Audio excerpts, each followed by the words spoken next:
రైట్గా ప్రధానమంత్రి నరేంద్ర మోదీ మే 2న ఏపీలో పర్యటించనున్నారు. ఈ పర్యటన ఏర్పాట్లపై ముఖ్యమంత్రి చంద్రబాబు ఉండవల్లిలోని తన నివాసంలో సమీక్ష సమావేశం నిర్వహించారు.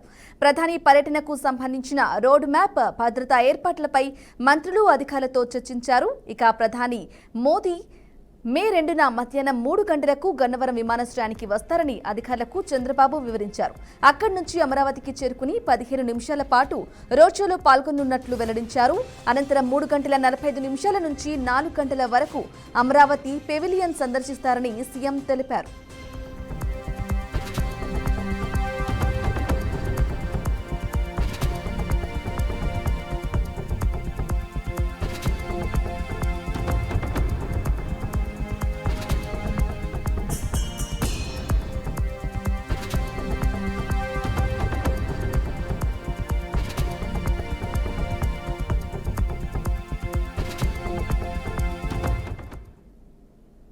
కేరళలోని తిరువనంతపురం అంతర్జాతీయ విమానాశ్రయంలో టెన్షన్ వాతావరణం నెలకొంది.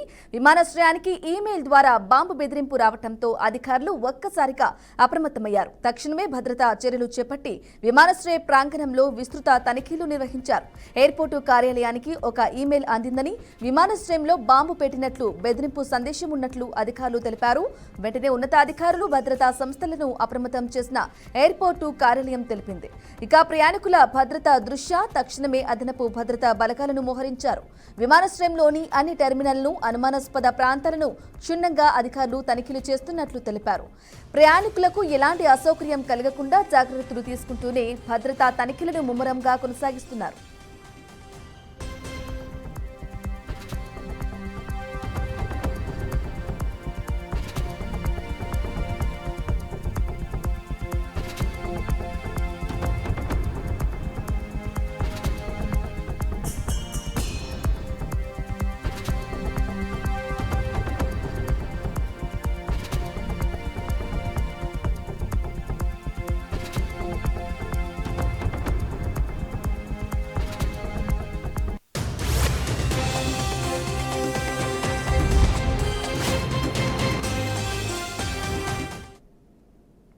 రైట్గా కర్నూలు జిల్లాలో దారుణ హత్య జరిగింది. ఆలూరు నియోజకవర్గం కాంగ్రెస్ పార్టీ ఇన్ఛార్జ్ చిప్పగిరి లక్ష్మీనారాయణ దారుణ హత్యకు గురయ్యారు.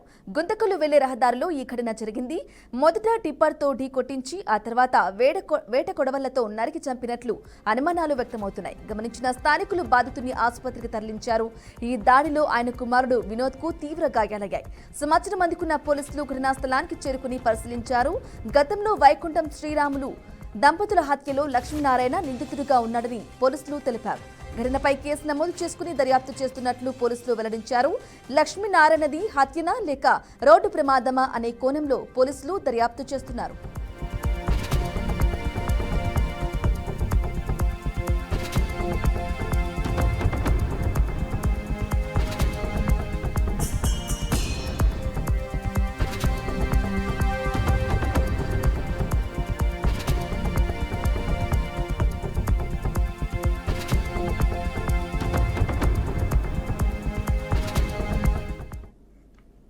వికారాబాద్ జిల్లా కొడంగల్లో ఘోర రోడ్డు ప్రమాదం జరిగింది. ఐనన్పల్లి వద్ద 2 కార్లు ఢీకొని 3 వ్యక్తులు అక్కడికక్కడే మృతి చెందారు.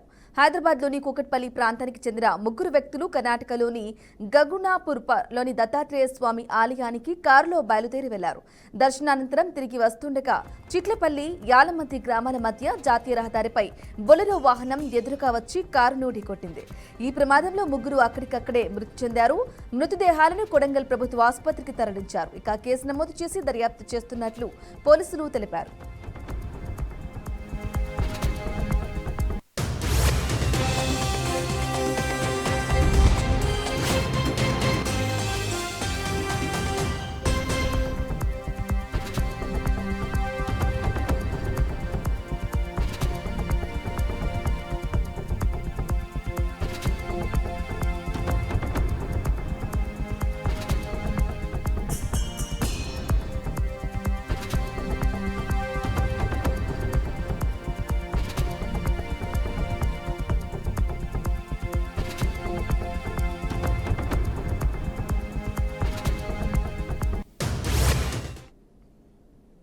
నిన్న మదర్ తెరెసా కాలేజీ విద్యార్థి మృతి స్థానికంగా కలకలం రేపింది. విద్యార్థి మృతి పట్ల బంధువులు, గ్రామస్తులు అనుమానం వ్యక్తం చేస్తూ పెద్ద ఎత్తున ధర్నాకి దిగారు.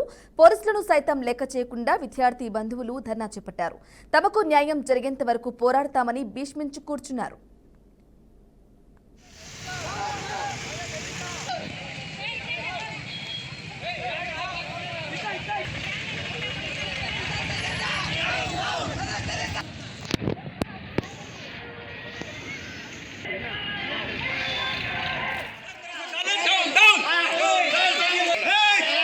నిర్లక్ష్యంతో పోయినాడు మా వాడు నిర్లక్ష్యంతో పోయినాడు. అవును గేట్ గేట్ గేట్ పోదా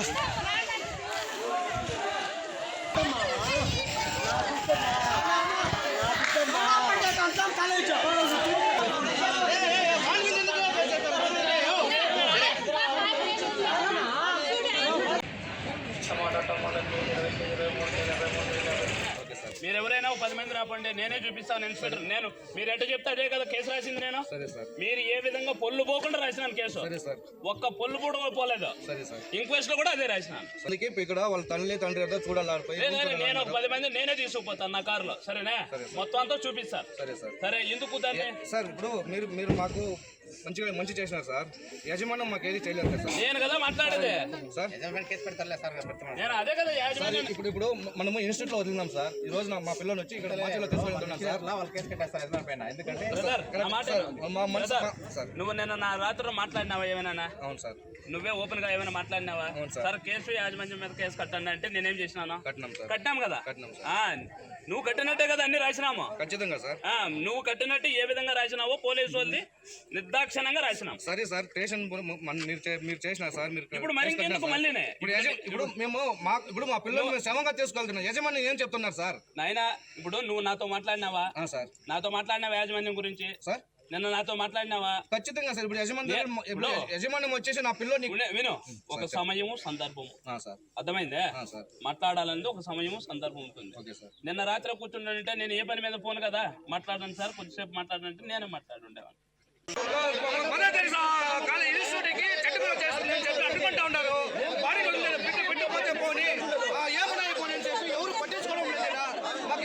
మాకెవరు న్యాయం చేసేవాళ్ళు లేదు ఇక్కడ. మాకు చాలా బాధగా ఉంది ఇక్కడ. ఎవరిని అడగాలని తెలియదు మాకు ఇక్కడ.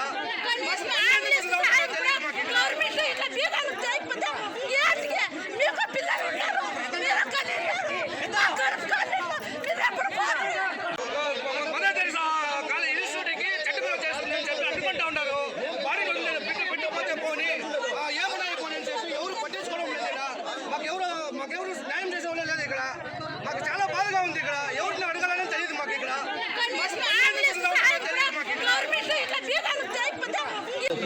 ఎందుకంటే వాళ్ళు టీచరే కాదు. వాళ్ళు అంత వేసి టీచర్ని ప్రపంచం ముందు చూడలేదు. మేము 1వ తరగతి 2వ తరగతి చదువుకున్నాం. మా టీచర్లు ఇప్పుడు కూడా మా గణేష్ ఉన్నాడు. మా సారు పాపం ఎక్కడి నుంచో వచ్చాడు పిల్లల కోసం. 2వ తరగతి చదివించిందంటే సార్ అక్కడి నుంచి వచ్చాడు. వీళ్ళు ఏమి సార్లు వీళ్ళ ఏం సార్ దయచేసి పిల్లలు మాకు తీసుకొచ్చారు సార్. నా తమ్ముడు జరిగినట్లా ప్రతి ఒక్కరికి మళ్ళీ నెక్స్ట్ ఎవరికి జరగకూడదు అనేసి కంపల్సరీ ఫ్రెండ్ న్యాయం దేని కోసమో ఎంత పోరాటం మనం చేస్తాం. కాబట్టి మళ్ళీ నెక్స్ట్ ఎవరికి అవ్వదు. మాకు కాబట్టి రీజన్ మాత్రం కావాలి. రీజన్ లేదు అంటారు. సీసీ కెమెరా మాత్రం ఇస్తాము, చూపిస్తాము, కొంచెం దాన్ని మేము ముందు ఉండి మేము నడిపిస్తాము, మేము చేస్తామని వాళ్ళు చెప్పినారు. కానీ వాళ్ళు చెప్పినట్టు ఎప్పుడు మాట్లాడేసి ఎవరు కానీ వాళ్ళు ఇదే లేదు. పేరు మాత్రం మదర్ సర్వీస్ అని పెట్టుకున్నారు. అట్లా పేరు పెట్టుకునేది వేస్ట్ స్కూల్కి.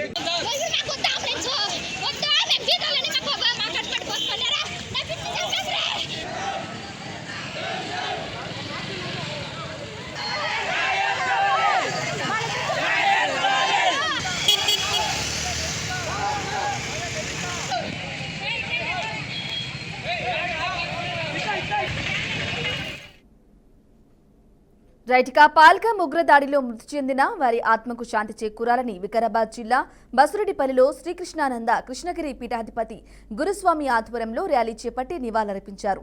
హిందువులపై ఈ దాడి బాధాకరమని గురుస్వామి అన్నారు. ఈ దాడి యాత్రికులపైనే కాదని యావత్ భారతదేశంపై దాడిగా పరిగణిస్తున్నామని తెలిపారు. పాకిస్తాన్ ఉగ్రవాదులకు త్వరలోనే భారత సైన్యం బుద్ధి చెబుతుందని, హిందూ దేశంలోనే ఉంటూ హిందువులపై కొందరు దాడి చేస్తున్నారని మండిపడ్డారు. అలాంటి వారిని గుర్తించి శిక్షించాలని గురుస్వామి డిమాండ్ చేశారు. पाकिस्तान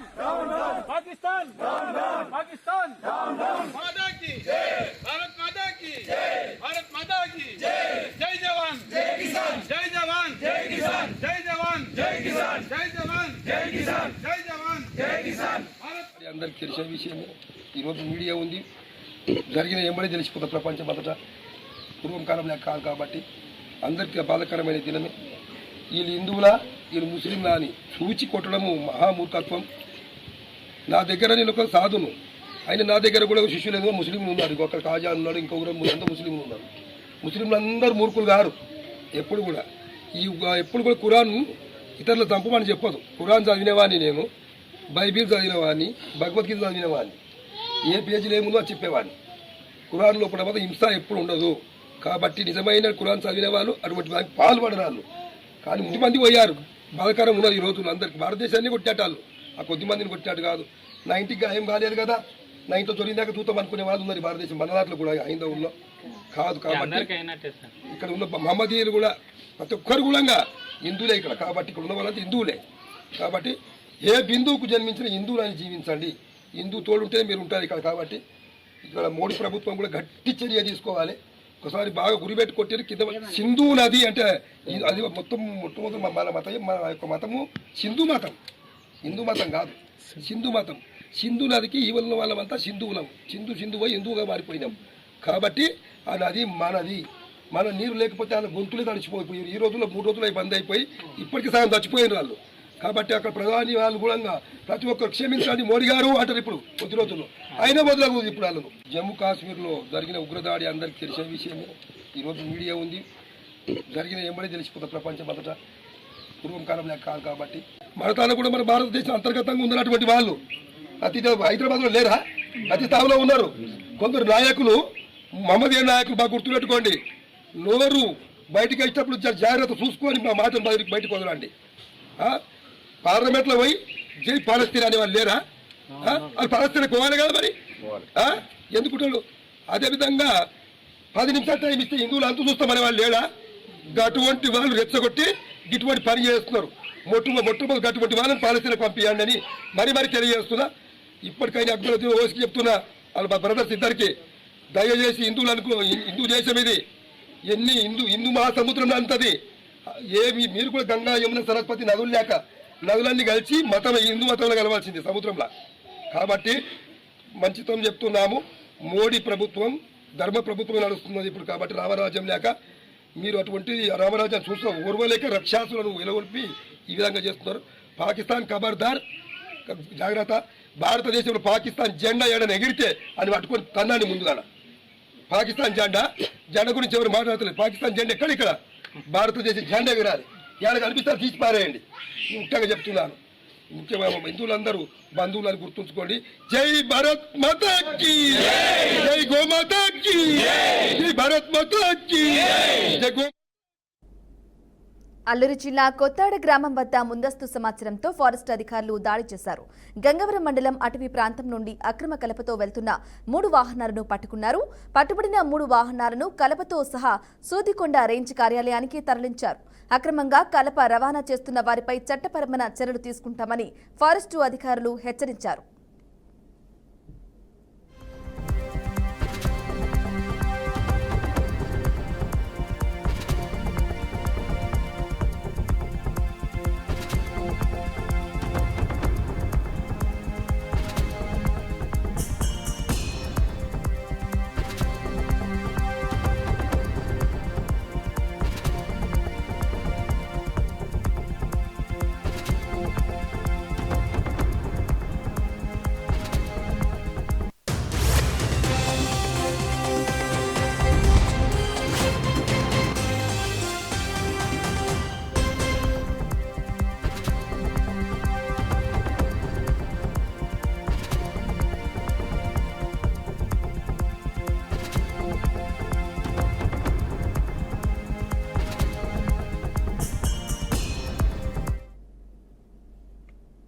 పెద్దపల్లి జిల్లాలో కలెక్టర్ కోయశ్రీ హర్ష సతీమణి ప్రభుత్వ ఆసుపత్రిలో పన్నంటి బిడ్డకు జన్మనిచ్చింది. గోదావరిఖని ప్రభుత్వ ఆసుపత్రిలో ఆపరేషన్ ద్వారా డాక్టర్లు ప్రసవం చేశారు. గత 8 నెలలుగా ప్రసవం కోసం ప్రభుత్వ ఆసుపత్రిలో పరీక్షలు చేయించుకుంటున్నారు. జిల్లా స్థాయి అధికారి ప్రభుత్వ ఆసుపత్రిలో ప్రసవం చేయించుకుని అందరికీ ఆదర్శంగా నిలిచారు. తమ ఆసుపత్రిలో అన్ని సౌకర్యాలు ఉన్నాయని, అన్ని వర్గాల ప్రజలు ప్రభుత్వ సేవలను వినియోగించుకోవాలని గైనకాలజిస్ట్ అరుణ తెలిపారు.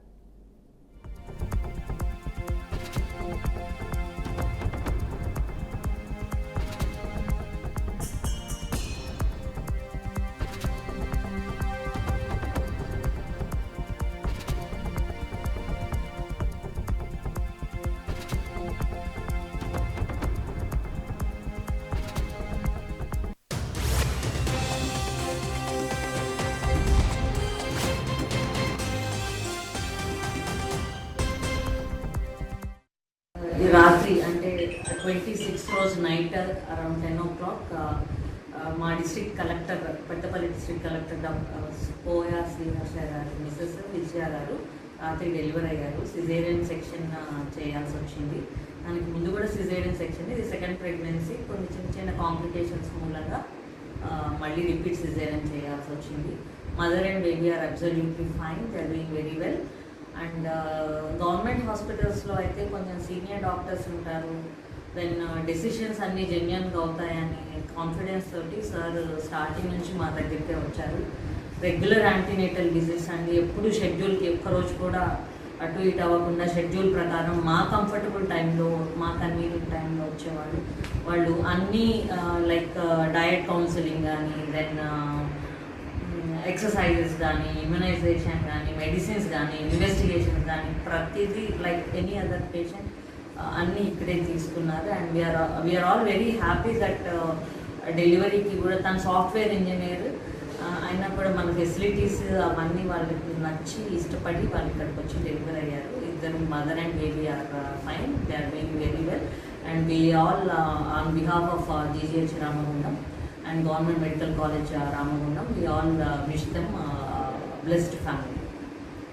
నేను అందరికీ కూడా చెప్పేది ఏంటంటే మా దగ్గర ఫెసిలిటీస్ బాగున్నాయి, లేబర్ రూమ్స్ అన్నీ అప్డేట్ అయినాయి, మంచి మెడికల్ ఇంటెన్సివ్ కేర్ ఫెసిలిటీస్ ఉన్నాయి. ఈ రాత్రి అంటే 26 రోజు నైట్ అరౌండ్ 10 o'clock మా డిస్ట్రిక్ట్ కలెక్టర్ ఆదిలాబాద్ జిల్లా తర్నం బ్రిడ్జ్ ను అధికారులు కూల్చేశారు. జైనత్ మండలం తర్నం వాగుపై నిర్మించిన బ్రిడ్జి 2 ఏళ్ల క్రితం కుంగిపోయింది. దీంతో అధికారులు తాత్కాలిక వంతెన నిర్మించడంతో 2 ఏళ్లుగా ప్రజలు తీవ్ర ఇబ్బందులు ఎదుర్కొంటున్నారు. దీంతో నూతన బ్రిడ్జ్ నిర్మాణంలో భాగంగా కుంగిపోయిన తర్నం బ్రిడ్జ్ ను డిటోనేటర్లతో కూల్చేశారు.